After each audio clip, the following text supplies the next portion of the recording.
This is a wheel. More specifically, this is the stock wheel and tire from my 1993 Ford Festiva. It's a bit small and a bit garbage, just like me. Hi, welcome to 100% Jake, powered by self-loathing. Last week I took my Festiva rally crossing on these stock wheels and tires and ran into a few problems. First of all, these little pizza cutters, they don't get much traction. It also doesn't help that there is not much tread left on them, and they are really quite weather cracked. Now, this is a 12-inch Steely. And if you're looking at me in mild shock right now, then congratulations, you and everyone else. 12-inch Steelies are definitely not common, and you can't really buy tires for them, especially not good ones. So something has to change. I need to find different wheels. There's a lot to consider when you're buying aftermarket wheels for your car. You gotta consider the overall diameter of the wheel and tire package, the width, how it's gonna fit in the wheel well, the offset, the bolt pattern, all that sort of stuff. I did none of that. This is a wheel off of a Mazda Protege. It is wrapped in a brand new set. Well, it and the others are wrapped in a brand new set of Michelin Blizzaks. As you can see, there's a bit of a difference here. It's gold. Of course, beyond the color, pretty much everything else is different as well. The diameter, the width, the bolt pattern, the weight, absolutely everything, but they are round. So at least we've got the important things. Do they fit my car? Hell no, they don't. First of all, the bolt pattern's wrong, so I need adapters. And then these are far wider, so I'm going to run into other issues as well. When I was actually prepping this for the race the night before, I tried these on and they did not fit in the rear. I have some adapter spacers. Hang on. I have these. These are adapter spacers right here.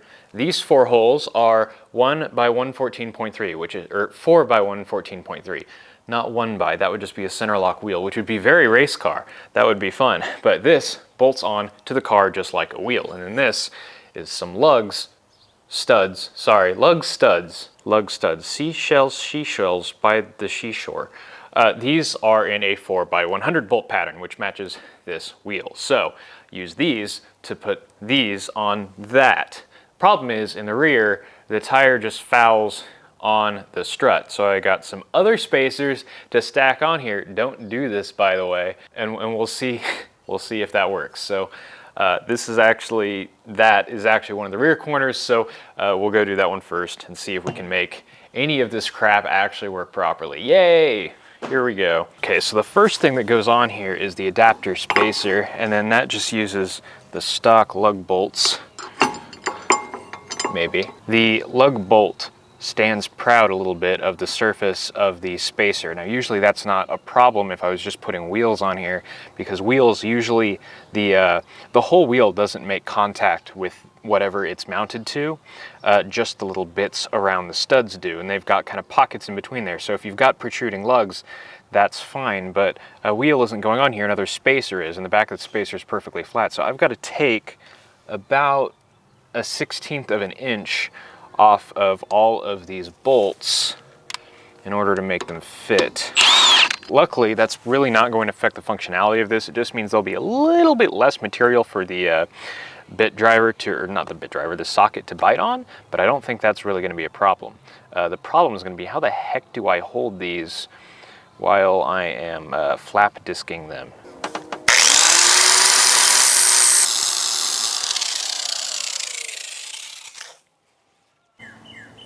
Well, would you look at that?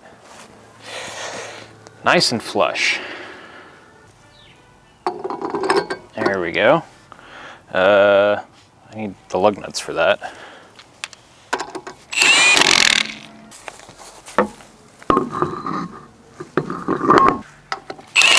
Down on the ground we go. Okay, well, we still have a decent amount of clearance. Not a lot though, only like a 1/2 inch between the tire and the spring, sorry.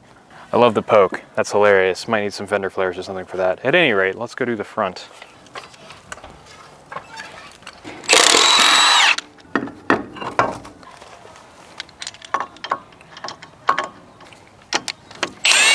Oh, are you serious? I actually hurt my arm by lifting that up. Am I 12? Everything just hurts. Don't get old. I'm not even old. And here I am. Arches of my feet hurt, back hurts. I pulled something from lifting up a freaking wheel and tire. I can't wait till this channel is just me sitting in a wheelchair whining about stuff. As opposed to now where I'm squatting down, putting on wheels and whining about stuff. Can't wait to get yelled at by people on the internet for putting these on with chrome sockets on an impact. Guess what? It's not a daily. Couldn't care less. That is meaty. Does it clear? What happens when I turn the wheel? Nothing, because the column is locked. Wow, it clears. Whoa, did not expect that. I thought for sure I'd have to clearance some of the wheel well, but only just. How about the other direction? Does it hit anything in the front? Oh, wow. How close does it get? How's that for the skin of your teeth, eh? That's awesome. Let's go to the other side. And here we have our sad factory fitment. Yep, looks pretty wimpy. And then we go over here and bam, look at the meat. We have it. We like Arby's over here. Well, we are like Arby's. We don't like Arby's. Every time I go to Arby's, I just end up kind of regretting it. Like I get halfway through my sandwich and I'm just like, yeah, I've had enough. I'm ready to eat something else now. Uh-oh, my tripod. Oh, but just look at that. The rear looks so ridiculous. It pokes like a full inch back here, and then the front is flush. I might just do fender flares all around and ignore the fact that the front might look a little ridiculous, but hey, you know, we're just gonna go to the nearest parking lot because I don't have a seat belt.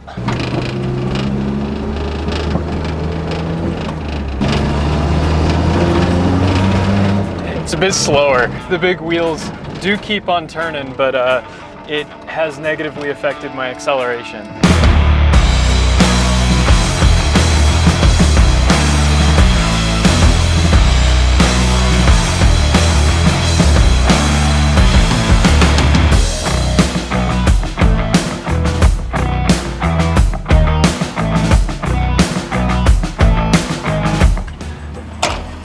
Well, there we go. It's all good.